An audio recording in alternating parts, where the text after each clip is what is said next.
Exodus chapter 10.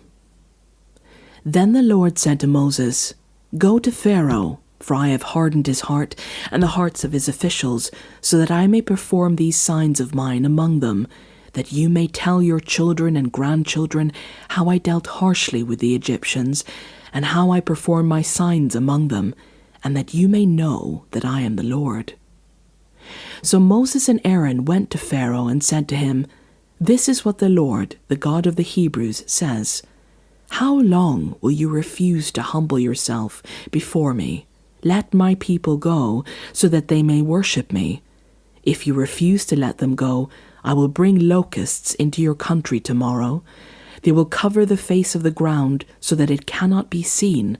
They will devour what little you have left after the hail, including every tree that is growing in your fields. They will fill your houses and those of all your officials and all the Egyptians, something neither your parents nor your ancestors have ever seen from the day they settled in this land till now." Then Moses turned and left Pharaoh. Pharaoh's officials said to him, "How long will this man be a snare to us?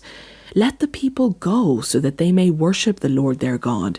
Do you not yet realize that Egypt is ruined?"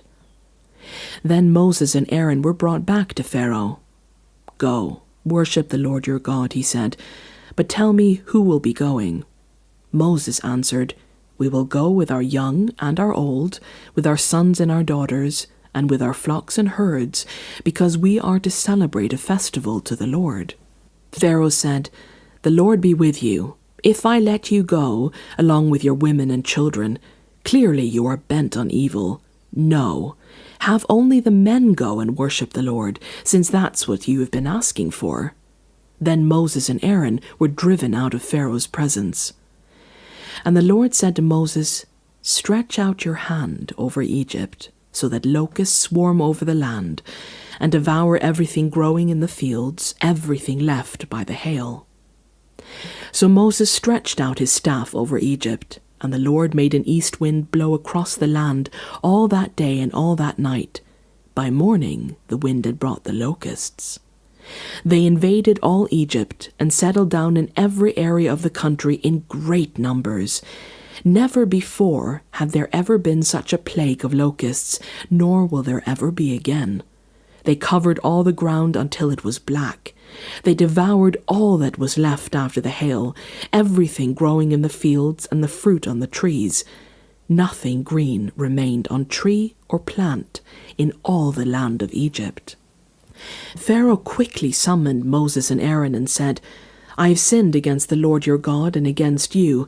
Now forgive my sin once more and pray to the Lord your God to take this deadly plague away from me." Moses then left Pharaoh and prayed to the Lord. And the Lord changed the wind to a very strong west wind, which caught up the locusts and carried them into the Red Sea. Not a locust was left anywhere in Egypt, but the Lord hardened Pharaoh's heart, and he would not let the Israelites go. Then the Lord said to Moses, "Stretch out your hand toward the sky, so that darkness spreads over Egypt, darkness that can be felt." So Moses stretched out his hand toward the sky, and total darkness covered all Egypt for 3 days.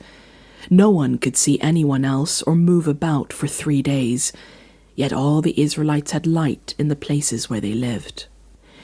Then Pharaoh summoned Moses and said, "Go, worship the Lord. Even your women and children may go with you. Only leave your flocks and herds behind."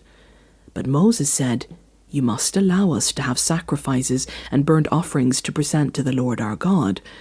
Our livestock too must go with us. Not a hoof is to be left behind. We have to use some of them in worshipping the Lord our God, and until we get there we will not know what we are to use to worship the Lord." But the Lord hardened Pharaoh's heart, and he was not willing to let them go. Pharaoh said to Moses, "Get out of my sight. Make sure you do not appear before me again. The day you see my face, you will die." "Just as you say," Moses replied. "I will never appear before you again."